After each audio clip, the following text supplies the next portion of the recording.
Remi, you, an awkward hermit who would never leave the house if you could, enjoys and has been to theme parks.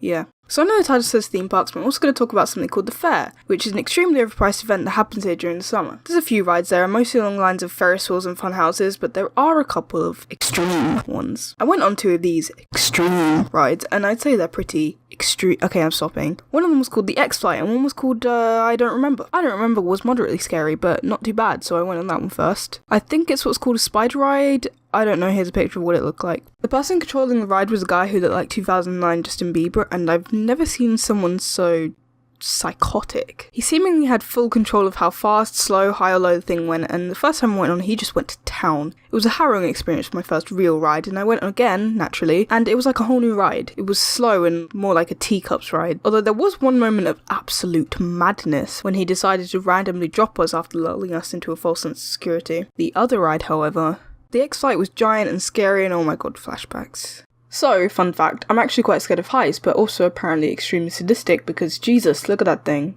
Or maybe it was just a beautiful choir of terrified screaming coming from the ride that just made me want to join in. So I get seated in the ride, everything is going fine, and then I realise, oh my god, I didn't take my phone out of my pocket. Which was amazing news, seeing I was just about to be violently launched into the stratosphere, barely holding on to my sanity, let alone a physical object that was loosely balanced in my pocket. I noticed that people have collectively left their bags in the middle of the floor, but I'm just not that eager to leave my phone, you know, just there to be snatched as I watched on 50,000 feet in the air, unable to do anything but cry. So, using my amazing social skills, I plucked up the courage to say, "Excuse me," and the dude just says nothing and continues checking everyone's seats. Oh god, this is awkward. The people next to me definitely heard, but he didn't. Everyone just had me get rejected. Okay, no, it's fine. I have to follow through, otherwise I'll seem weird.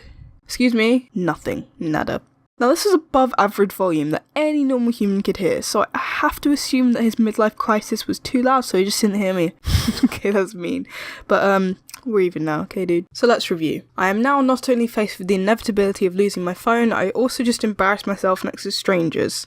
Great. And as I rocketed out of the atmosphere, the universe must have just looked down and been like, yeah, she's had enough. And somehow my phone managed to stay in my pocket, so pretty good. And I thought that was it for traumatic theme park rides, but unbeknownst to me, I would soon embark on a school trip to the fabled Chessington World Adventures Resort. A school trip to a theme park? Wow, that's so cool. You must go to a really good school. Yeah. This was only achieved after passing this amazing idea my school had called the Master's Task. Basically, you just had to pass a bunch of annoying tests and only then maybe get your first choice rewards. It probably wasn't worth it. I had a good time because I was with my friends, but we went on 2 rides the entire time, and for the duration we were there, we spent most of the time in a queue. I did homework for this. The 2 rides we went on were called the Cobra and the Dragon's Breath, and they were horrifying. We went on the Cobra first, and basically puts you on a spinning death plate that rolls down like a W shape. It started ridiculously so, and I was like starting to cry remembering the time we spent stood in the line. But then,